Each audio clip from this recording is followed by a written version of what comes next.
Hello everyone, Thrift Store Dave here.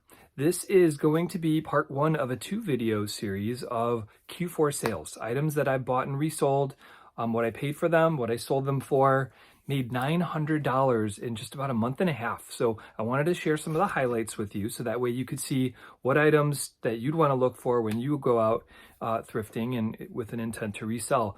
There might be a couple rapid fire parts of this video, so feel free to watch again or take notes if there's certain niche items that you're starting to look for also when you go out. So let's begin.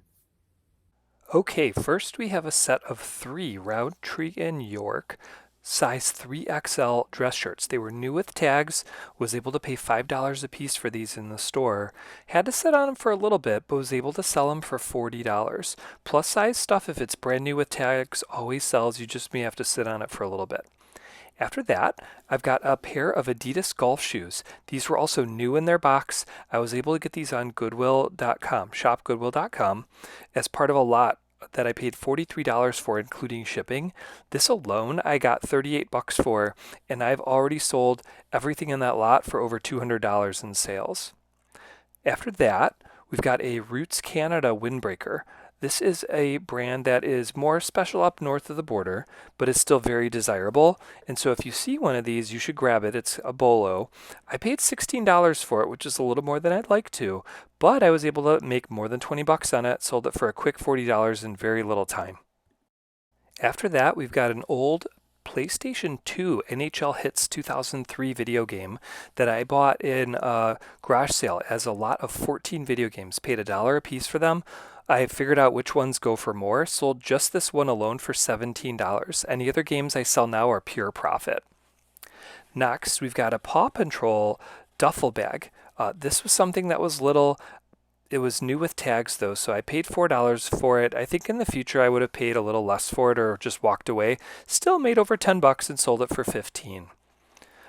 After that, have an Eisenberg enameled elephant brooch. I always dig in the junk jewelry bin at my local jewelry store because sometimes there are signed items, and even though this wasn't in mint condition, it was still desirable enough for someone that even though I paid $3, someone was willing to pay me $30 for it. After that, I came across a pair of CCM brand youth hockey skates. That's a quality brand. Found these for $9, knowing that before hockey season I would sell them for a lot more than that. Sure enough, these sold for $32.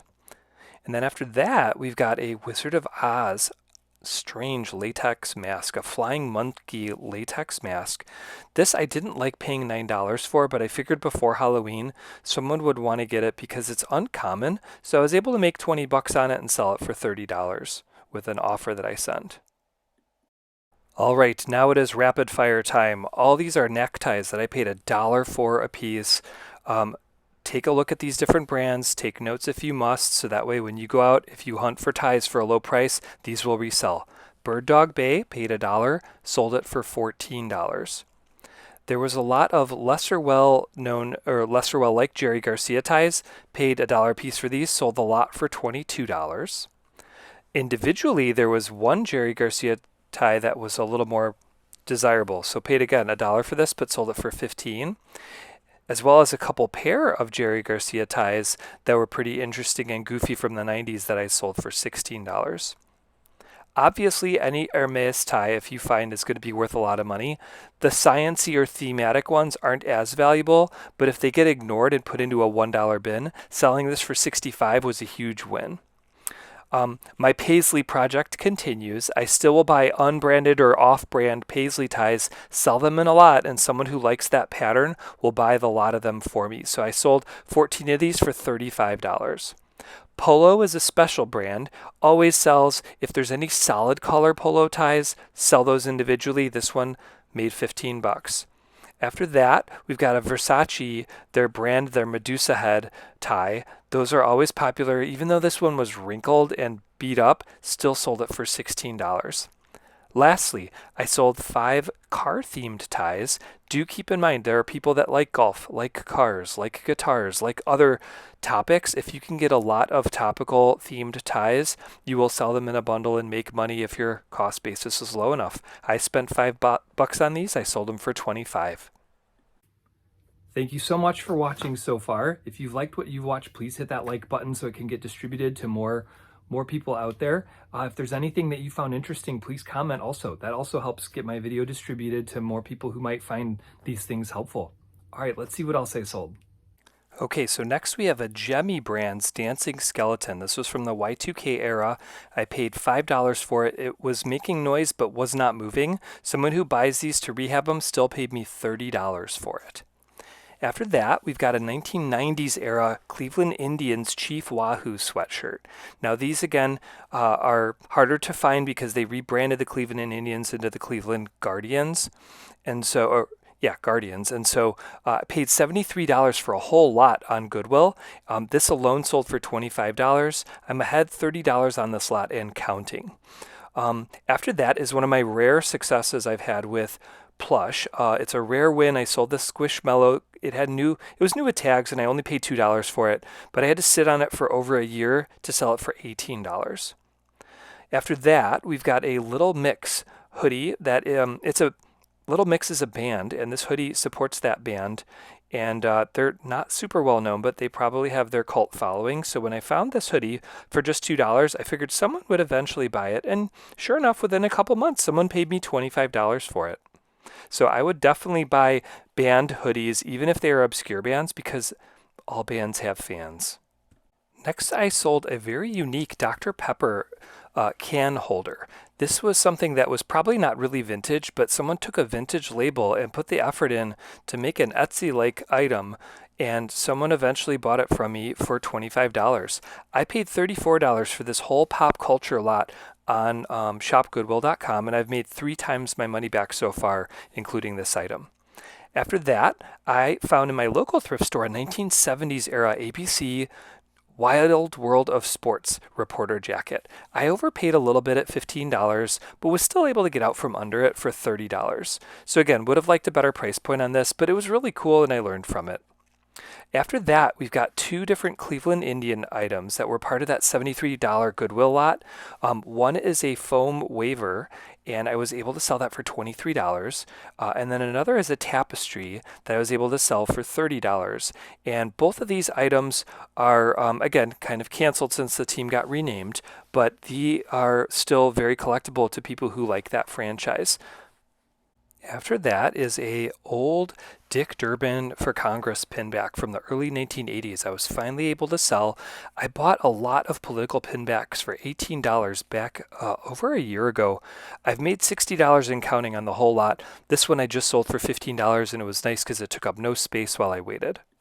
For this last part of the video, I want to pay attention to things that I sold on Facebook Marketplace, not just eBay, but items that tend to be bigger or maybe locally more attractive to people. And so I am able to just meet them in a public, safe place, exchange goods for cash, and thus not have to pay as much in income taxes. So let's see what I ended with on the Facebook Marketplace front. All right, so these next 2 pieces I sold to the same person. I paid $3 each for them. One was a Gemmy singing, head-dropping Grim Reaper doll, again, sold for $40. And while the person was at the front door, she shared with me that she likes collecting lots of Halloween stuff. And by chance, her husband was a University of Illinois alum. And so I sold her this Illini pumpkin for $40 also. And they go for $50 or so online, so I didn't feel bad doing it, but it was a great case where someone was excited buying something, and so I used some of that momentum and encouraged them to buy something else. After that, props to my friend Cam at my local thrift store for telling me to buy this mid-century brass cut glass compote for $7. I was able to flip it to a collector on Marketplace for $50. After that, I've got a Franklin hockey goalie mask, very unique flames pattern. So when I paid $9 for it, I knew I would get my money back. Didn't make as much as I had hoped, but I moved on from it and something that was taking up space moved along for $25.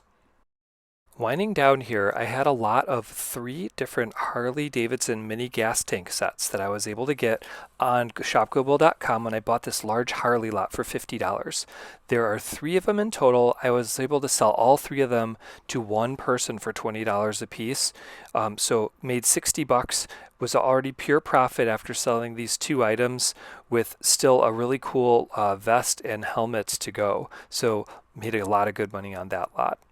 And lastly, I was able to sell another pair of hockey skates, Bauer 935 skates. These were used, they're a little bit older. This was in a really cool find that I had, a full hockey equipment bag. The bag itself I sold for the price I paid for everything, like 25 bucks. And then I've been selling all the components, the pads, the skates, obviously. So I've made $75 and counting on that whole lot. Very good purchase. Okay, so that's going to wrap it up for this week's sales. Again, $926 total in items sold that I found just picking at garage sales, going to thrift stores, also buying on shopgoodwill.com. So buying lots of certain things and breaking them up and making money that way. So lots of good diversity in terms of how I'm sourcing items, and that's leading to me learning about more things and selling more things. So kind of been an exciting quarter four. Please tune in for next week's video when you see what else I've sold in Q4, which might include some fall or holiday items, but also lots of other diverse, quirky, interesting things. Please don't forget to like the video or subscribe if you haven't so far. Also check out my eBay store if any of these items are interesting to you. My store's name is LC208. I share it with my family. And yeah, thanks so much again for watching. I'm Thrift Store Dave.